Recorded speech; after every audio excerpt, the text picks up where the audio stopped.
تو شیطان کا کھانا۔ عرض کیا میرا پانی کیا ہوگا؟ فرمایا نشیلی چیزیں۔ عرض کیا میرا جال کیا ہوگا؟ فرمایا عورتیں۔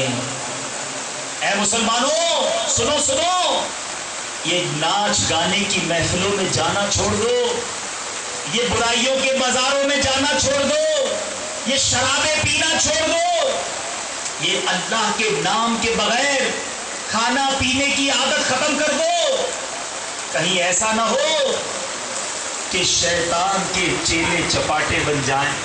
ارے ہونا تو یہ چاہیے جسے قرآن کہہ رہا ہے انہ لکم عدو مبین، شیطان کھلا دشمن ہے، ہماری بھی اس سے دشمنی پکی ہونی چاہیے۔ لیکن کہیں ایسا تو نہیں ہمارا کھانا پینا شیطان کا، ہمارا اٹھنا بیٹھنا شیطانی محفلوں والا۔ سنو سنو، شیطان نے کس طرح نبی پاک صلی اللہ علیہ وسلم کو اپنے دوست بھی گنوائے، اپنے دشمن بھی گنوائے۔ ایک بار اللہ تعالیٰ نے شیطان کو حکم دیا کہ میرے محبوب حضرت محمد صلی اللہ علیہ وسلم کی خدمت میں حاضر ہو۔ تفسیر روح البیان میں یہ واقعہ موجود ہے۔ اللہ نے فرمایا میرے نبی جو پوچھے جواب دینا۔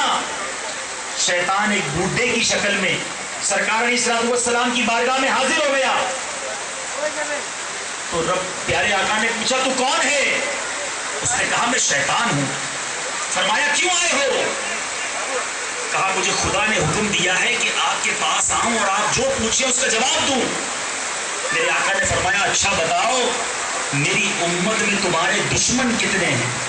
سنو، کون کون کہتا ہے میں شیطان کا دشمن ہوں؟ سارے دشمن ہیں نا شیطان کے، دوست تو نہیں، دشمنی کرنی ہے نا۔ اب آؤ شیطان بتاتا ہے نبی پاک کو کہ میرے دشمن کون ہیں۔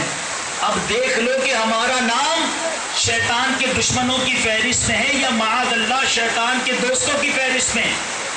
شیطان کہتا ہے میرا سب سے پہلا دشمن تو آپ ہیں، نبی پاک سے کہتا ہے۔ پھر کہا دوسرا میرا دشمن انصاف کرنے والا حاکم ہے۔ تیسرا میرا دشمن متواضع دولت مند، یعنی جس کے پاس مال و دولت ہے مگر وہ انکساری کرتا ہے، وہ ہمبل ہے، وہ ڈاؤن ٹو ارتھ ہے، وہ تکبر نہیں کرتا۔ چوتھا میرا دشمن کون ہے؟ سچ بولنے والا تاجر۔ یا بہت سارے بزنس مین بیٹھے ہوں گے، سوچ لو سچ بولتے ہو یا تجارت میں جھوٹ بولتے ہو۔ اگر شیطان سے دشمنی کرنی ہے تو تجارت کرتے وقت سچ بولنا ہوگا۔ پانچواں کہتا ہے میرا دشمن ہے خدا سے ڈرنے والا عالم، وہ عالم جو خوف خدا بھی رکھتا ہو۔ نمبر 6 کہا دامن ناصح۔ نمبر 7واں رحم دل مومن، جس کا دل رحم والا ہو۔ فرمایا 8واں توبہ کرنے والا بھی میرا دشمن۔ 9واں حرام سے بچنے والا۔ 10واں ہمیشہ باوضو رہنے والا۔ 11واں صدقہ اور خیرات کرنے والا۔ 12واں نیک اخلاق رکھنے والا۔ 13واں لوگوں کو نفع پہنچانے والا۔ 14واں قرآن پڑھنے والا۔ اور 15واں رات کو اٹھ کر نماز پڑھنے والا۔ فرمایا یہ 15، اس نے کہا 15 میرے دشمن۔ میرے آقا نے کہا اچھا بتاؤ دوست کون ہے تمہارے؟ اب سنیے شیطان کہتا ہے میرے دوست کون ہیں؟ کہیں ایسا تو نہیں معاذ اللہ ہم میں سے کچھ لوگوں کا نام شیطان کے دوستوں میں لکھا ہو؟ شیطان کہتا ہے میرے 10 دوست ہیں۔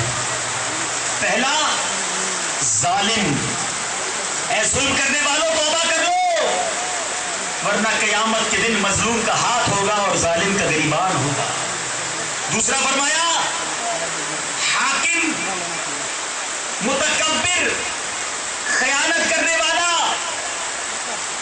دولت مند، شراب پینے والا، چغل خور، ریاکار، سود خور، یتیم کا مال کھانے والا، زکوٰۃ نہ دینے والا اور لمبی امیدیں رکھنے والا۔ کہا یہ میرے دوست ہیں۔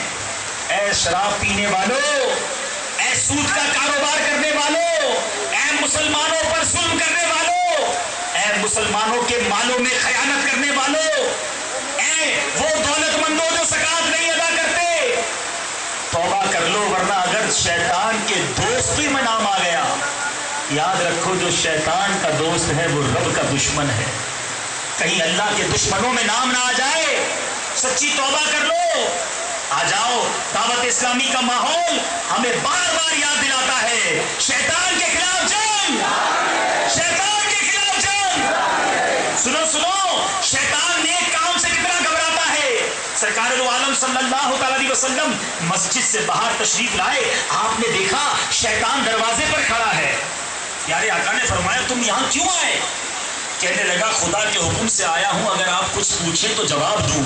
میرے آقا نے فرمایا اچھا یہ تو بتاؤ تم میری امت کو نماز باجماعت سے کیوں روکتے ہو؟ شیطان نے جواب دیا یا محمد صلی اللہ علیہ وسلم, آپ کی امت جب نماز پڑھنے کو نکلتی ہے تو مجھے سخت بخار ہو جاتا ہے, اور جب تک وہ نماز سے فارغ نہیں ہوتی میں بخار میں مبتلا رہتا ہوں.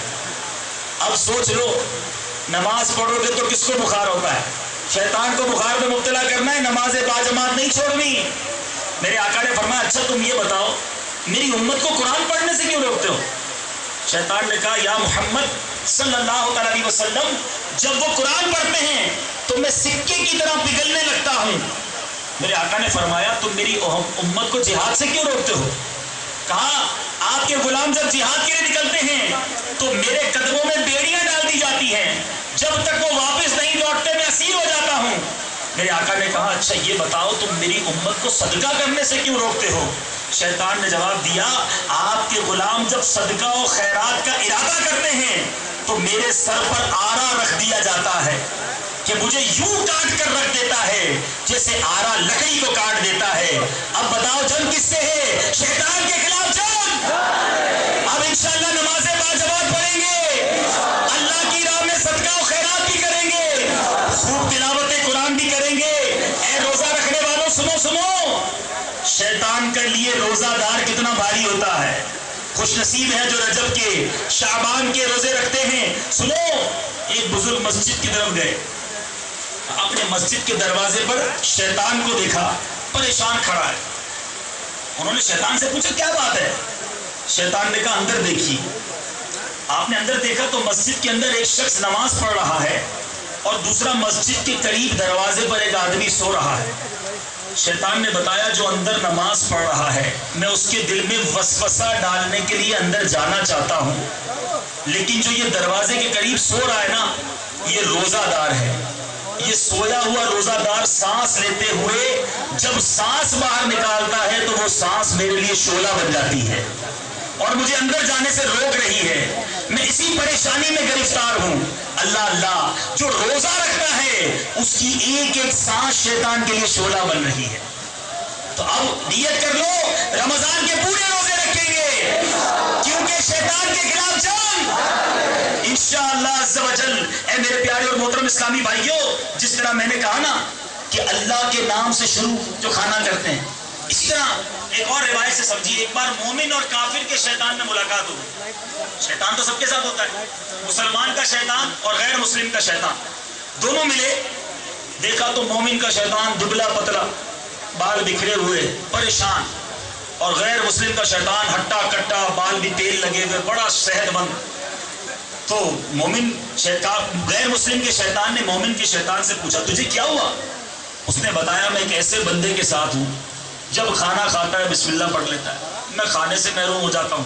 جب پانی پیتا ہے بسم اللہ پڑھ لیتا ہے, میں پیاسا رہ جاتا ہوں. جب بالوں میں تیل لگاتا ہے بسم اللہ پڑھ لیتا ہے, میں اپنے بالوں میں تیل لگانے سے رہ جاتا ہوں. جب یہ لباس پہنتا ہے بسم اللہ پڑھ لیتا ہے, میں ننگا رہ جاتا ہوں.